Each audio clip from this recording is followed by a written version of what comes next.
welcome to Season 9, Episode 40 of the Ubuntu Podcast. In this episode, we're going to discuss the next doc. We'll also have some command line love and go over your feedback. I'm Dan, and joining me this week are Alan. Hello, hello. Mark. Hello. And Martin. Hello. Hi, guys. Hello. How's it going? Thank you for joining us again, John, as it says on the clock. Whoops. Yes. No. So, go on. Oh, I was just going to say no problem. Thanks for having me again. Well, you're welcome. And what have you been up to? What have I been up to? I've been watching YouTube videos on how to fix my Nexus 5X after I dropped it the other night and cracked the screen.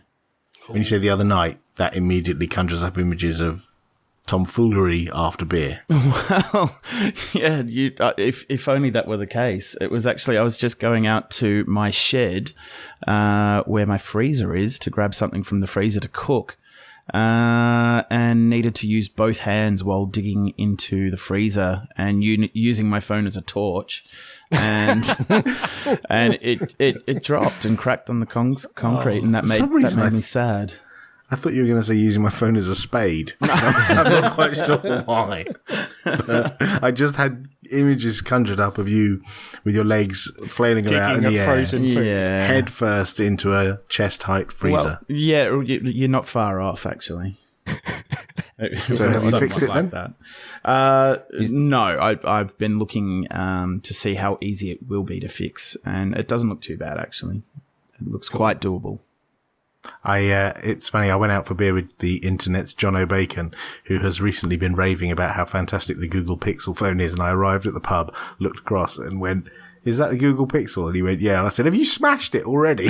Oh, you're kidding Yes, me. he has. That is amazing. So it happens to all of us, even the internet's John O'Bacon. Well, that makes me feel better. Good. How about you, Mark? I don't think he was diving in a freezer at the time, to be honest. Nothing as glamorous as that. Mark, how about you? I've been playing Tyranny. What's that? It's an RPG where you play the leader of a Western government. No, I'm joking. I see what you did there. It took a while. Yeah. It's an RPG from the makers of Pillars of Eternity, which is a sort of Nope, still no. Oh, that's a great. I've spoken about that on the show before. It was a crowdfunded sort of Baldur's Gate style isometric RPG. One of my favorites. But Tyranny is by the same people, but it's a bit different in that it's set in a world where the Dark Lord has won. Basically, he's taken over, and you're one of his servants who goes out and essentially implements his justice however you see fit. So it's quite a bit different to the normal sort of explore, try and uncover like your past and solve the mysteries and overcome evil that these kind of games normally are. It's a lot more sort of sinister and like there's every decision you make affects how the characters react to you and affects how the story develops and the paths you take through the story. So it's really, really cool. That it sounds looks like awesome. It's got a lot of it looks like it's got a lot of replayability because you can like side with different factions or like try and group people together or go against everyone. It's quite cool. And where'd you get it? GOG I got it itch.io from. I think you can get it from all of the normal sort of. You can get it from Humble or GOG or Steam, or I think you can get it direct from. I can't remember their name. Paradox, I think, is the publisher. You can get it direct from them as well. Sweet. Yeah. Should we get on with it? Let's.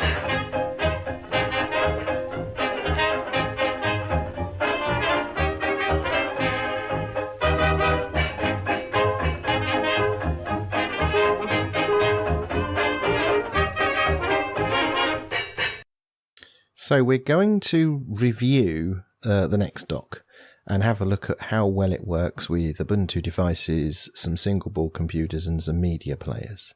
What's the next dock? Well, so it was an Indiegogo crowd-funded device. I think it started late last year, and it was billed as the world's most affordable laptop. And it's essentially the world's most affordable car with no engine. Yeah, this is it. So it's essentially a laptop shell that has an HDMI input for connecting to its display, and then Bluetooth so that you can connect to its keyboard and trackpad. Oh, is that how the keyboard and mouse works? Unfortunately, yes, and I'll get to that in a bit. Yeah.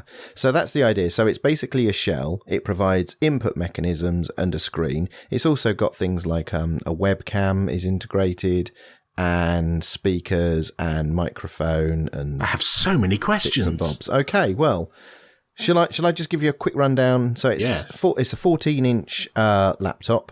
It's a 1366 by 768 screen. Oh. The keyboard's US layout only. It's a single-piece trackpad, but it has 3, clickable areas. Although does it have a nipple? No, don't want any. It's got 2 USB Type A ports. Both provide enough power to power a Raspberry Pi 3. It has got a headphone jack. It's got stereo speakers. Take that, Apple. Yeah. It's stereo speakers, which you can connect via, take their input from the HDMI. So whatever device you plug in. Oh, that's pretty neat. Yep. It's got dual microphones, which is an interesting thing. And it's got a micro SD slot and a massive battery. So it's got a 10,000 milliamp hour battery in it. Wow. And that's basically the kit. And if you look at it, it is the design is inspired, or you could say completely ripped off of the MacBook Air. So it looks just like a white MacBook Air made out of cheap white plastic. Oh, it's not aluminium. No. So there's no video of it being like milled out of a single piece of aluminium. No, right, I don't think so. It's not that inspired by Apple. No, it was more sort of injection molded. Right. Gotcha. And the reason it's cheap is when I got mine on the Indiegogo, I got 2 and they were $99 each. And when they're available, generally, I think they're going to be $119 each. So they're not super expensive devices by any means. They're still pretty reasonable for what is a shell keyboard, mouse, webcam, microphone, speakers. Okay. Yep. Battery, yeah. So what have you tested it with? I mean, obviously it's billed as a partner device with leading manufacturers like Android and Windows Phone. You what have said you tested leading with? Manufacturers there. Yeah, I know, right? What was your experience of testing it on the leading manufacturer stuff? Right. So not that great, actually, as it happens. So I did test it with my Moto Style X Android phone and a Nexus 7 Nexus 9 tablet running Android 7. But in order to get those connected, I had to plug a Micros wireless display adapter into the lap dock in order to connect the phone and the tablet to it. So hang on, you've got this Android device, USB out the bottom, micro USB that plugs into a Microsoft dongle that plugs into the laptop. Yes. Okay. And so the issue there is that I could connect and it worked, but there's no ability to resize the display resolution on Android. Although I did poke around and I found a utility called Second Screen, which why is that a problem? Does it not use the native resolution of the laptop? Doesn't use the native resolution of the laptop. It uses so is it scaled? Or? Yeah, so it uses the resolution of the phone, and then the screen has to scale it, and consequently it looks very pixelated indeed. Ow. And this is a recurring theme for some of the devices. But on Android, there is this utility called Second Screen. You do need to be rooted to use it, and it enables you to change the resolution of devices that you're connected to via MHL and wireless display adapters and such. So what about another mainstream device like the Raspberry Pi? I think it was billed as being like turning a Raspberry Pi into a laptop, basically. And this is really why I got it, because what I have been using up until now is those old Motorola Atrix lap docks from several years ago. And I wanted something that basically had a better keyboard, because the keyboard on those lap docks is atrocious. And it works brilliantly with the Raspberry Pi 3. Yeah. Cool. So I put the latest version of Raspbian Pixel on it. The screen worked out of the box, no messing around, right resolution and everything. Although, and here's where it gets a bit tricky, so I had to plug in a wired mouse and keyboard in order to pair the next dock its plug keyboard this into and the mouse Raspberry Pi. via Bluetooth. Okay, so then I did that, and then I rebooted, and then I didn't have mouse and keyboard because Raspbian does auto connect to things. So I then had to just learn how you tell Raspbian to auto connect your paired devices, and that was straightforward enough. But I guess that's something you only have to do once. Yeah, once you've done it, it's done. It's fine.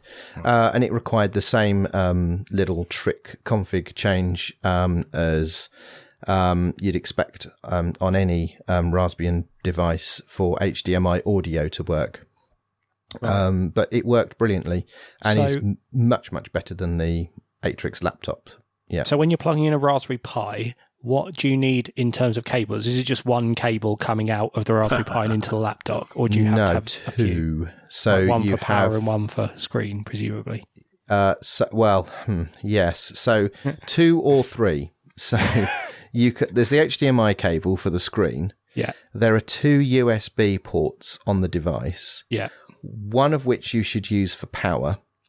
Okay. If you want to use any of the peripherals that are in the lap dock, you have to connect the right-hand USB port.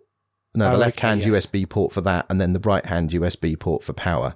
Okay. Because if you just use the one on the left side for power, you don't get access to any of the other built-in peripherals. So you could do it with 2.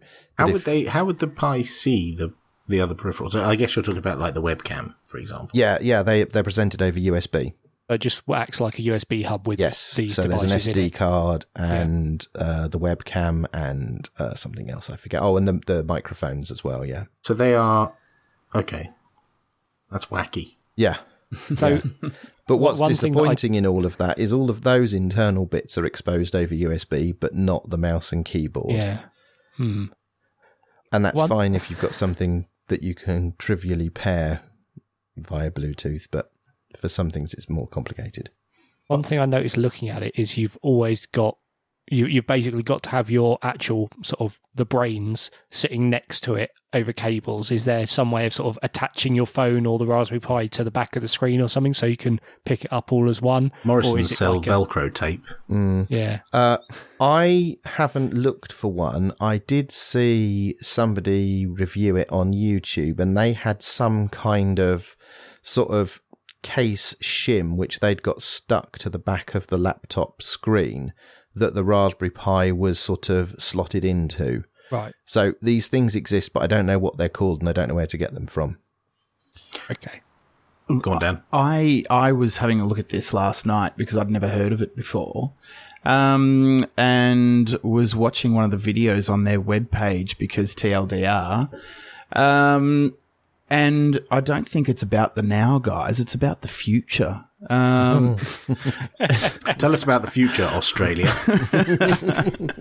Well, it seems that they're wanting to bring out future versions that basically have a little USB connection kind of sticking out the back of the screen, in which you will be able to buy, say, different versions of these little kind of hardware blocks.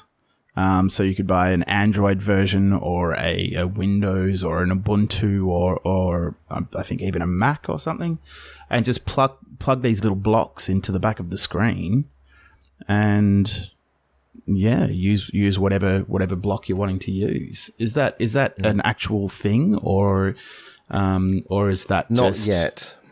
No, I think it's an aspiration. Yeah, it's quite a cool aspiration, I think. Yeah, I think it's interesting to see, like, if they succeed and if there's market demand for this kind of thing. I mean, I can see how some people might want the ability to use a screen and keyboard with a Raspberry Pi and use it as a laptop style computer. I can see there's a compelling argument for that, especially if you're carting a Raspberry Pi around and you don't want to have to cart around a screen and a keyboard and, like a traditional sized screen and a keyboard. It's a great idea for that.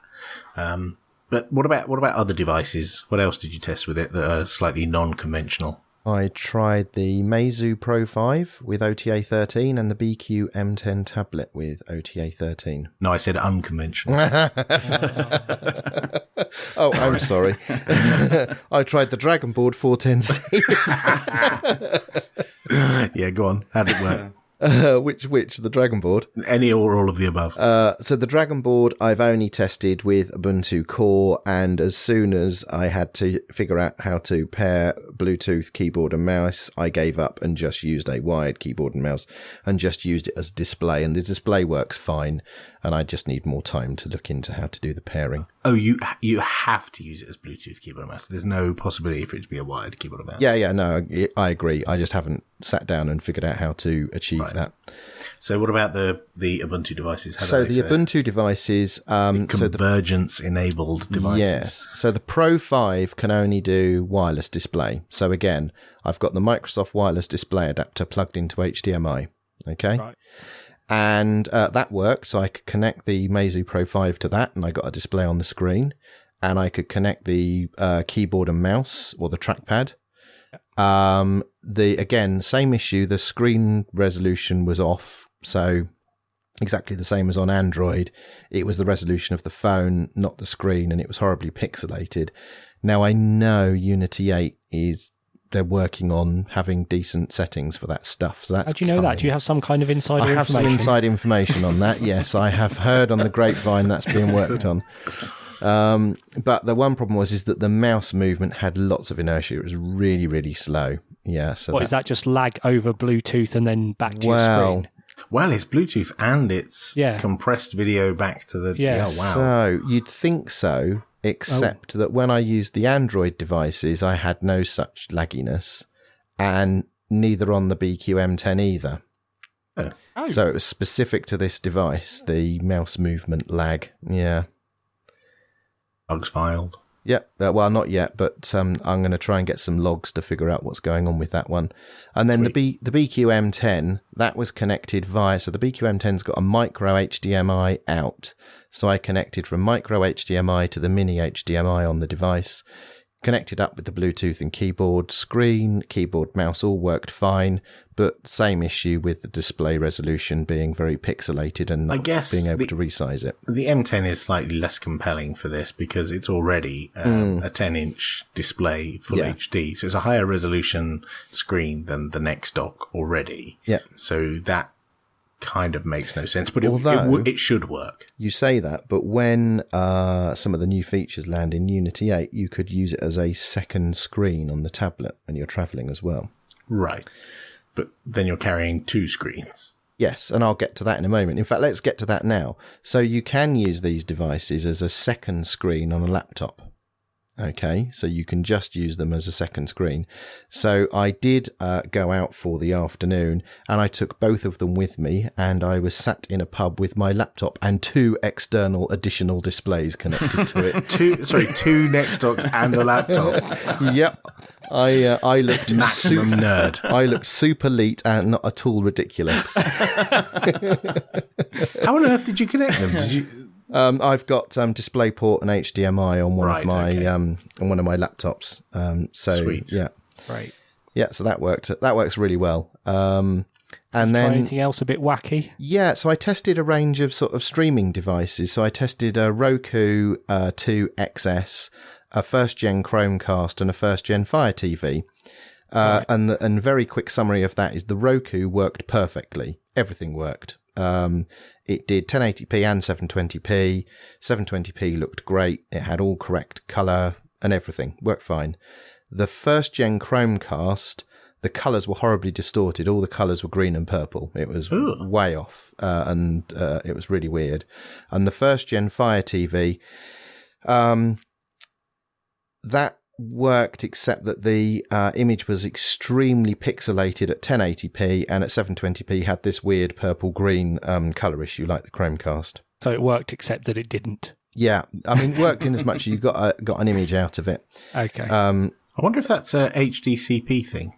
I don't know, but the Fire TV I've had all sorts of difficulty with just about every display I've plugged it into. I think it's a bit flaky in how it detects displays generally. So we're running low on time. Mm-hmm. Would you buy one if it wasn't $99? Would I buy one if it wasn't $99? What do you mean if it wasn't $99? If it was $119? Well, it's not. Yeah, because it's not $99 for everyone else. You only got it for that price because you bought it on the Indiegogo, right? Tricky. So the screen in one of them did have a dead pixel, and the right hand shift on one of them is almost inoperable. So the quality isn't great. But if you are looking for something like an Atrix lap dock, which is what I've got a couple of, to use with a Raspberry Pi, because you want to take your Raspberry Pi to events and jams and have something that you can hook it up to demo your stuff, it's worth the money for having a much more convenient portable system to take with you rather than lugging a monitor and mice and keyboards around with you. But if you're just tinkering at home and you do already have a keyboard and a screen to easily plug into, then it's probably not worth it. And I would say I'd be interested to see the next device and hope they expose the keyboard and mouse over USB, because that would make it a whole lot easier to use on more devices. So you're basically saying wait for the second generation of this thing. Well, if you go to jams regularly, it's probably worth buying. If you don't go to jams regularly and want a portable system, then maybe wait and see what comes next. Awesome. I'd be interested to see the next version. I know there's some other devices like this out there, and I'd be interested to hear from our listeners if any of them have bought one of the other devices, because I know there's a few of these on crazy Chinese buying websites that might be interesting. So let us know if you also have one, and let us know what your feedback on it is. Thanks, Martin.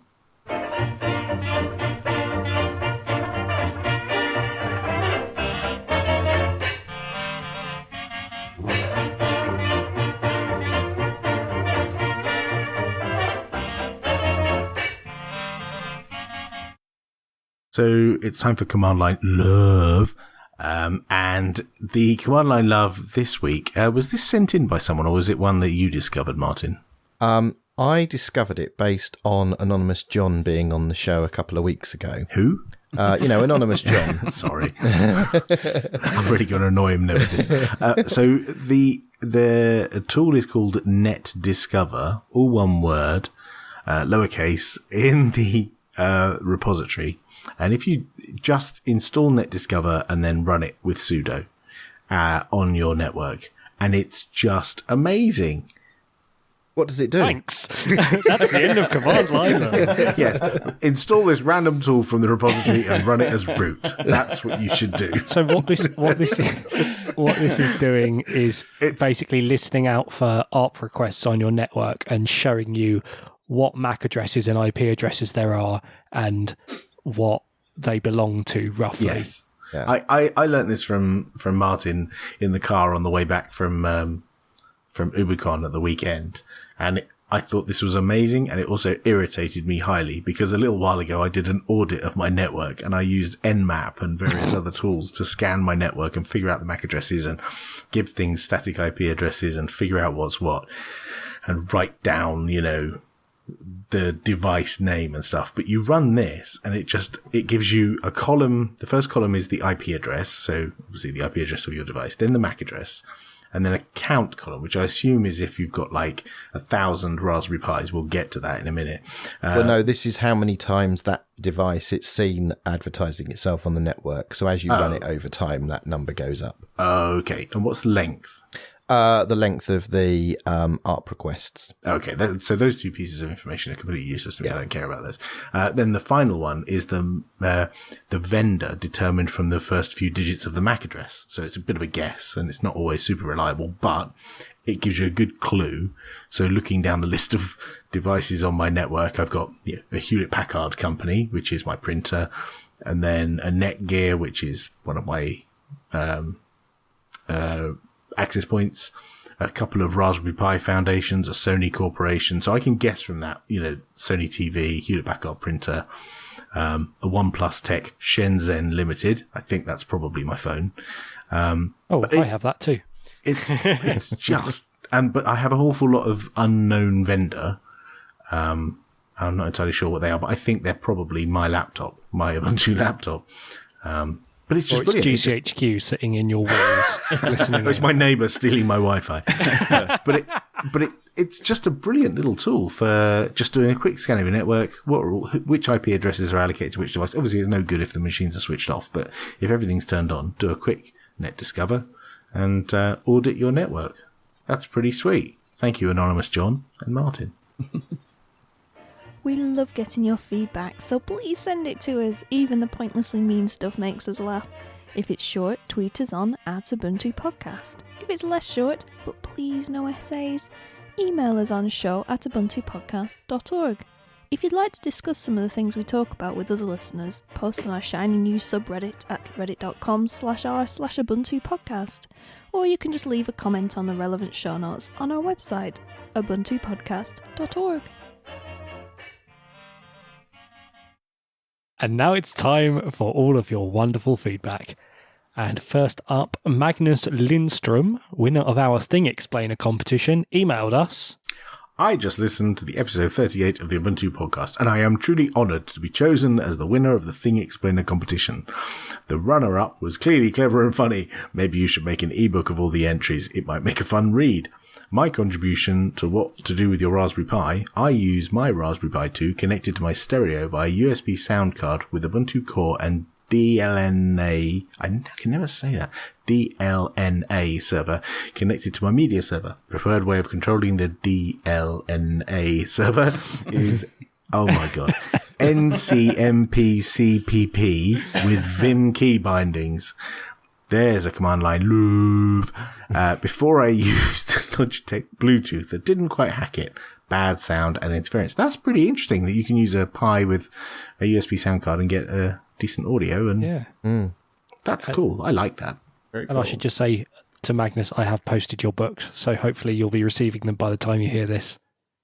And I'd also just like to say quickly that the Thing Explainer literally had me lolling. That was fantastic. It was hard work for us to record as well. Yeah, I'm sure. Yeah, it was just the gift that kept on giving for like 3 weeks of just open your email and another hilarious little entry. Fantastic. Next up, Simon Reap emailed us an essay. Bad, Simon. Bad. Naughty Simon. So Simon thought he'd follow recent feedback and say what his Raspberry Pis were doing. He has 1 or 2 dotted around the house. Now, this is just a bit. Yeah, you might want to sit down for this, guys. We have a B2 acting as a DNS/DHCP server, current cost device monitor, solar panel output monitor, media tome server, an access point to my network from the outside world, a B2 GitLab server, a B2 Puppet Master, managing other Pis, a Pi 3 get_iPlayer downloader, which uses a shell script to write the XML to serve the downloads as a podcast, and A controlling my garage door with a Pi Noir camera attached, a B as a NAS with 1 USB disk attached, a Pi 3 on the back of a Pi Foundation touchscreen, a B on the back of an HD MIPI screen, a B in my mum's house so I can log into her network. That's Mr. Robot, that is. That's not a bad idea, though, that one. Yeah, true. An A+ with an e-paper display showing the time and date. A 0 soldered directly onto a Tempest Fugit clock. A 0 with a Fat DAC playing local MP3s. A 0 as an OpenHAB server to monitor a couple of wireless switches, a 0 with a scroll fat displaying a warning if the gate on the dog run is open,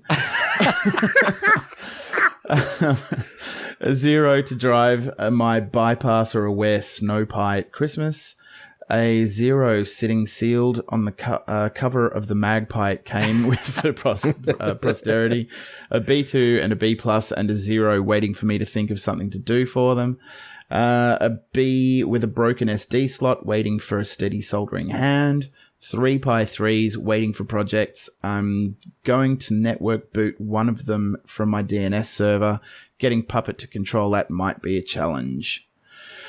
Wow. Oh, wow. That's that. I don't think there would be any more Raspberry Pis left in the world, would there? Single-handedly supporting the Raspberry Pi Foundation. Absolutely. Yeah, no wonder there's no Pi Zeros you can buy anymore. Yeah, I know. It's got about 10 of them. I only got mine this week. Simon also sent his command line Lerv, which is safely deposited in our vaults of Lerv. Excellent. And Dan Johansson emailed us. I've listened to what other people have been using their single-board computers for in the last couple of episodes, so I thought I'd share my list. I own a Raspberry Pi Model B+, a Raspberry Pi 3 Model B, an Odroid C1, 2 Odroid C2s, and an Odroid XU4, and here's what I use them for. The Odroid C1 is my HTPC in the living room. The Pi Model B Plus and Odroid XU4 and one of the Odroid C2s make up my build server. The last Odroid C2 and the Pi 3 I use for testing images. And the Odroid XU4 is also used as my NFS server and mirrors the Manjaro and Manjaro ARM mirrors, and it's mirrors for those, and a Mumble server, and it's a torrent seed box. And he goes on to say, I somehow managed to lose part of this in the editing here, that he is actually a Manjaro ARM developer, which is why he's got all of these devices set up as a build server. I'll allow it. Next up, some guy called John Spriggs emailed us at show@ubuntupodcast.org. I'm sure you don't get much in the way of feedback from guest presenters, but I just wanted to thank you for making me feel so welcome and part of the team. Even for just the relatively short time we were recording and preparing for, I feel bad now. I certainly recommend the experience to anyone and would be glad to come back and help out if you ever need someone in the future. Oh, isn't he nice? He's such a nice guy. Seconded. Yes. Steve Clark posted on our Google Plus page. I see you're talking about Home Assistant. I just set that up to control some lights at home. Running well so far. Good to hear more people enjoying Home Assistant. I shall certainly try that out. Anders Magnus Anderson emailed us. I use reservations for MAC addresses that I frequently need to access and DHCP for other equipment like phones and tablets, etc. As for computer names, I use a complex algorithm combining product name, OS, and or purpose. For example, my main server is a Lenovo with Linux. It's called Linux. MacBook Pro with Linux is MacLux, and a MacBook Pro with OS X is MacOS X. Okay. My wife's HP laptop was initially named HPUX. Interesting. And here is where the complexity of the algorithm comes into play. But after struggling for ages to get it to work under Linux, I installed the distro that cannot be named, which works on anything apparently, and renamed it to HP Sucks. Have a good one, guys, and keep the shows coming. Lovely. People have some strange naming systems for their devices, and I am one of them. Paul Brown emailed us. Hey guys, during a recent show, Madison asked for a CRM program that works well with Linux. Take a look at odoo.com. I can't say that I have any personal experience, so unfortunately I can't really speak for it or against it, but definitely worth looking at, I'd say. So, odoo.com is what used to be called OpenCRM, I think. Yes. And is quite popular. And we know a couple of Allens who work on this. If you're in the UK and you need some help with Odoo, I would recommend Libertas Solutions, who are based in Farnham. There's Alan Lord and Alan Bell, our good friends. And finally, Nigel Verity emailed us.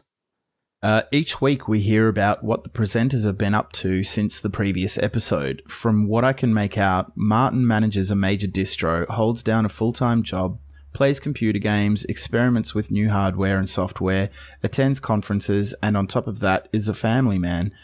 It's all I can do to play around with a bit of code an hour or two a week in my spare time. I can only assume that Martin moves at something approaching the speed of light in order to pack more time into his day.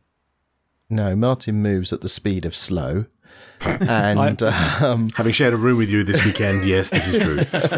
Can you also confirm that he doesn't sleep? Because I've always suspected that. No, I sleep very well. No, are we going to fess up how we?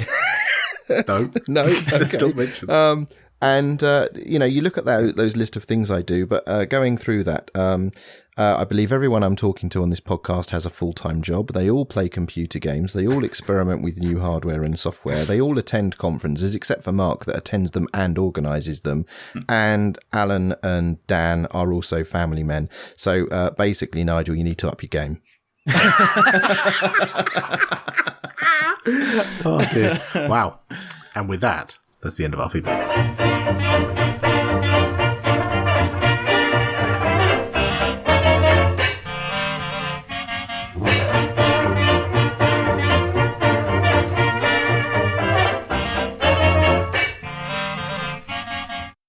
Well, that's all for episode 40. We'll be back next week when we'll have more news, comment, and discussion. Thank you for joining us again, Dan. It's been absolutely lovely, a delight to have you on, and we realise it's massively inconvenient for you at ridiculous o'clock in the morning. So thank you doubly for that. Well, that's fine. You. Thanks so much for having me on, guys. Say hello to Nick for us. Absolutely. Yes. See you soon. Bye. Bye-bye. Love you. Bye-bye. Bye.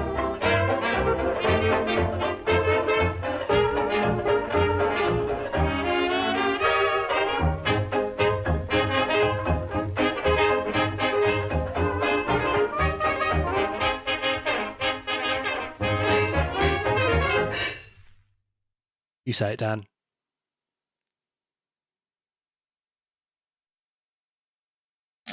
Hello, Australia. Hello. Tell us to stop. Oh, stop recording.